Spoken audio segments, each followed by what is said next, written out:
59వ శ్లోకము.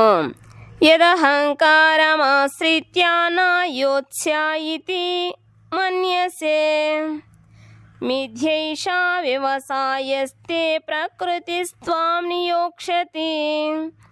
యత్ ఒకవేళ అహంకారం మిథ్యాహంకారమును ఆశ్రయించి నాయోత్సే నేను యుద్ధము చెయ్యను, ఇతి అని మన్యసే నీవు తలంచినచో మిథ్యా ఏషః ఇదంతయు అసత్యమగును, వ్యవసాయ నిశ్చయముగా తే నీ యొక్క ప్రకృతి నీ స్వభావము, త్వాం నిన్ను నియోక్షతి వినియోగించును.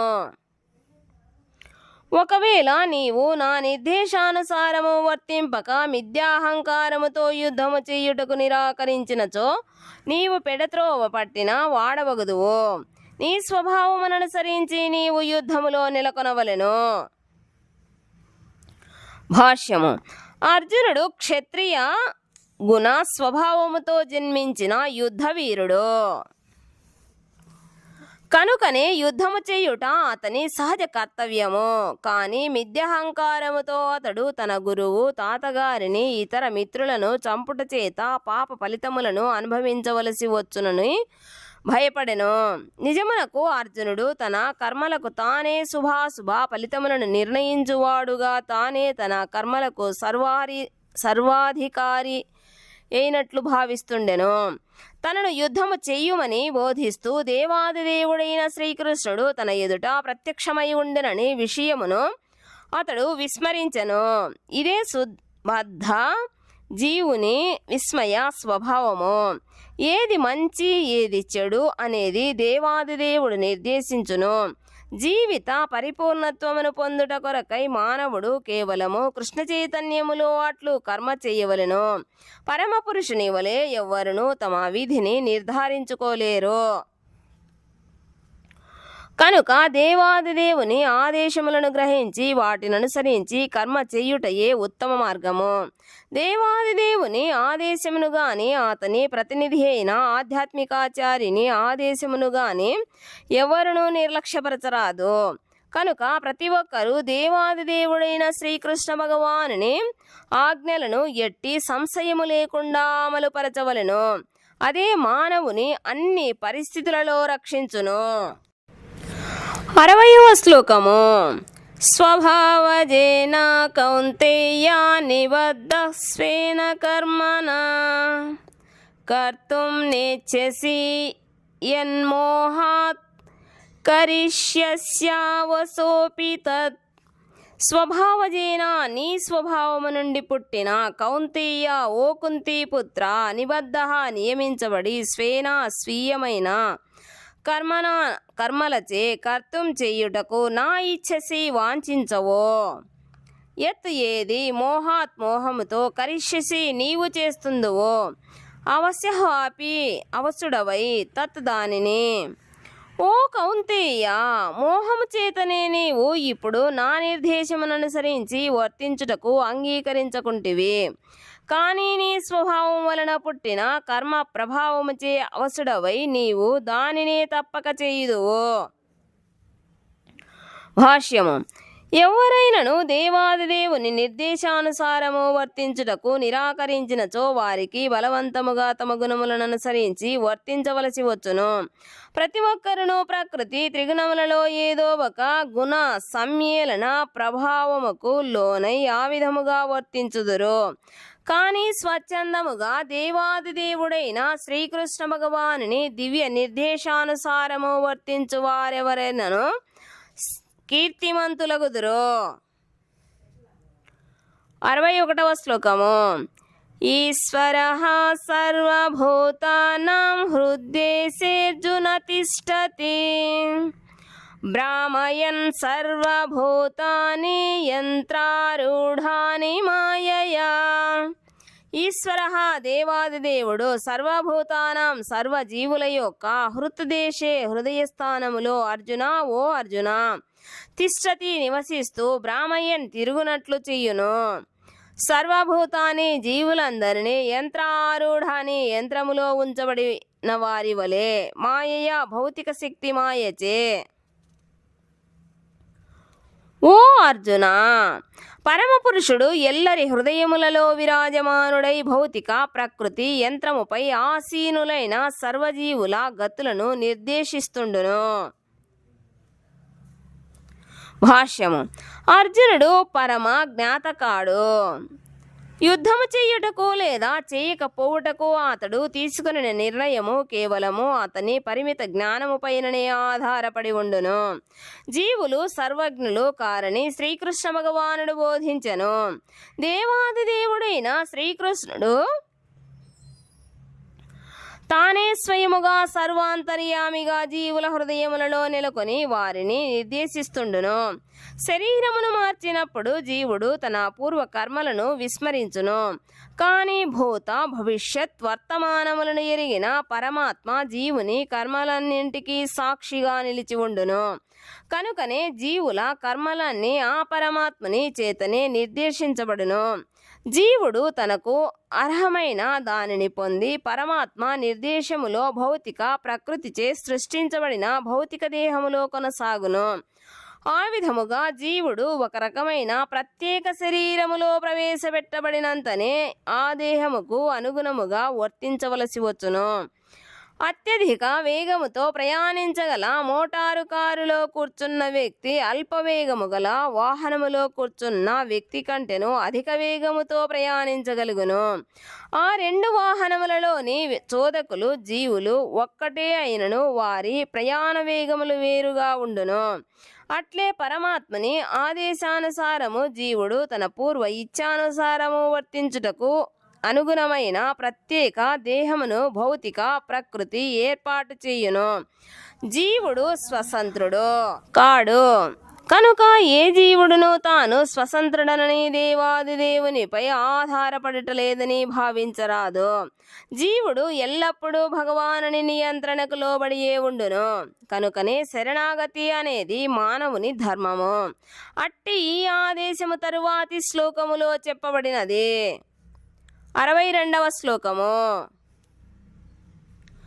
తమేవ శరణం గచ్చ సర్వభావేన భారత తత్ప్రసాదాత్ పరాం శాంతిం స్థానం ప్రాప్స్యసి శాశ్వతం.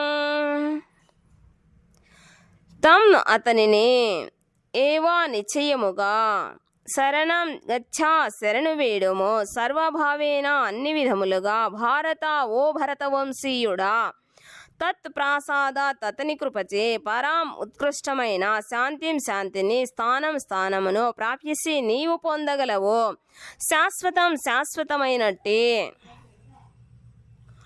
ఓ భరతవంశీయుడా అతనికే భగవానుని సంపూర్ణముగా శరణు వేడుము. అతని కృపచే పరమశాంతిని దివ్యమైన శాశ్వత స్థానమును నీవు పొందగలవు. భాష్యము. ఈ శ్లోకములో తెలుపబడినట్లు అందరి హృదయములలో నెలకొనినట్టి జీవుడు దేవాదిదేవుని శరణు వేడవలెను.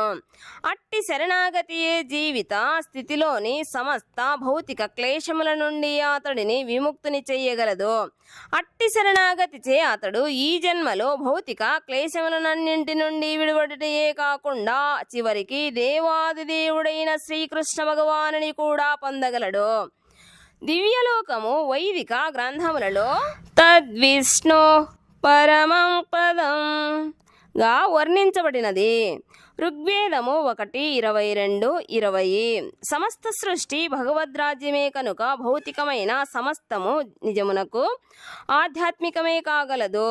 కానీ ఈ వేద మంత్రములోని పరమం పదం అనేది ప్రత్యేకించి ఆధ్యాత్మిక ఆకాశము లేక వైకుంఠలోకముగా పిలువబడు సనాతన ధామమును సూచించును.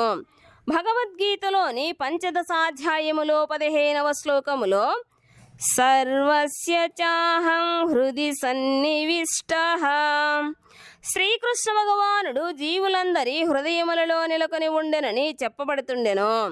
కనుకనే హృదయములో నెలకొనిన పరమాత్మని ప్రతి ఒక్కరును శరణు వేడవలెను. అనగా దేవాదిదేవుడైన శ్రీకృష్ణుని శరణు వేడవలనని అర్థము. శ్రీకృష్ణుడు దేవాదిదేవుడని అర్జునుని ద్వారా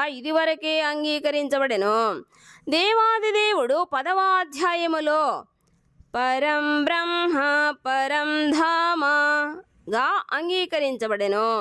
10 అధ్యాయము 12వ శ్లోకము. అనగా అర్జునుడు శ్రీకృష్ణుని దేవాదిదేవునిగాను సర్వజీవులకు దివ్యధామముగాను అంగీకరించెను.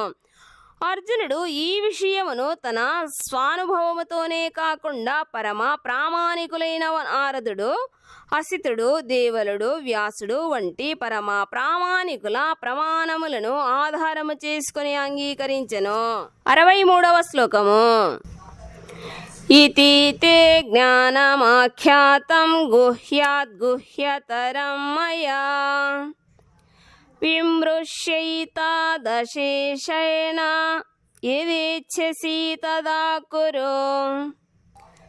ఇది ఈ విధముగా తే నీకు జ్ఞానము ఆఖ్యాతం వివరించబడినది. గుహ్యాత్తు రహస్యమైన దానికంటే గుహ్యతరం మిక్కిలి రహస్యమైన మయా నాచే విమర్శించి ఏతత్ దీనిని అశేషేణ పూర్తిగా యథా ఇచ్ఛసి ఎట్లు కోరుదువో తథా అట్లు కురు చెయ్యుము. ఈ విధముగా గుహ్యతరమైన జ్ఞానమును నేను నీకు ఉపదేశించి తిని దీనిని పరిపూర్ణముగా యోచించి పిమ్మట నీ ఇచ్ఛానుసారము చెయ్యుము. భాష్యము. భగవానుడు ఇదివరకే అర్జునునకు బ్రహ్మభూత జ్ఞానమును వివరించెను. బ్రహ్మభూత 1854 స్థితిలో నెలకొనినవాడు ఎల్లప్పుడూ ప్రసన్నుడై ఉండును. అతడు ఎన్నడూ శోకింపడు, దేనిని వాంఛింపడు.